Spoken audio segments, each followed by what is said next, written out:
तो वो काम ये बुक करता है। एटलीस्ट मिली होप कर रही है कि ना ही पता हो। आपको बिल्कुल भी क्लू नहीं लगने देता कि तो बंद नहीं कर।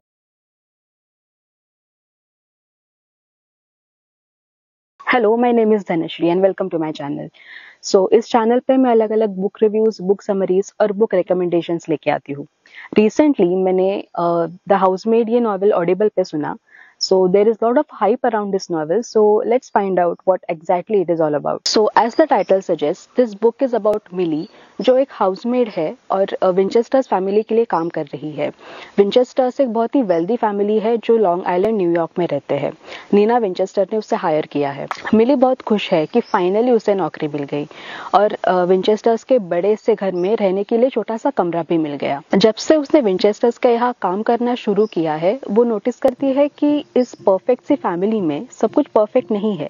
स्पेशली नीना, वो थोड़ी सी अजीब है। पर गौर करने वाली बात यह है कि विंचेस्टर्स को भी मिली के बारे में कहाँ कुछ पता है। एटलीस्ट मिली होप कर रही है कि ना ही पता हो, क्योंकि उसे किसी भी कीमत पे इस जॉब को गंवाना नहीं है और एक फ्रेश स्टार्ट करने का उसका ये आखिरी मौका है। इसलिए नीना का सारा वियर्डनेस और उसके सारे टैंट्रम्स तो वो झेल लेती है।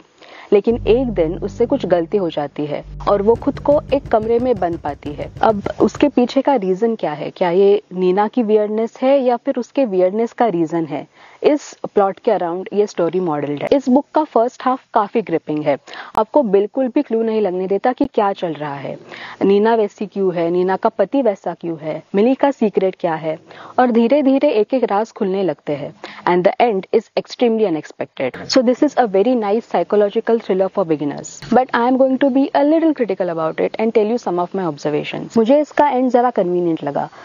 एक साइकोलॉजिकल थ्रिलर का काम होता है आपको एक शॉक वैल्यू देना, तो वो काम ये बुक करता है। लेकिन इसके क्लाइमैक्स में जो एक्सप्लेनेशन है that does not really match up with the story. कोई भी अच्छा थ्रिलर नॉवेल होता है या बुक होता है तो उसके थ्रू आउट द स्टोरी में कुछ ना कुछ क्लूज स्प्रिंकल्ड होते हैं, कुछ ना कुछ क्वेश्चंस अनआंसर्ड होते हैं और वो सब finally come together in the end. But इस बुक के फर्स्ट हाफ में वैसा कुछ था ही नहीं। There were no dots that you could connect all together. और जितना डिटेलिंग इस बुक के फर्स्ट हाफ में है उतना सेकंड में नहीं है। So that leaves lot of questions and plot holes. But one thing is for sure, अगर आप इस बुक को एक बार पढ़ना स्टार्ट करोगे तो बंद नहीं कर पाओगे।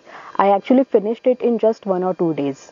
So it is a really good book for beginners, and if you have already read it, let me know what are your thoughts and observations about the book. So I'll see you soon with another book. Till then, happy reading.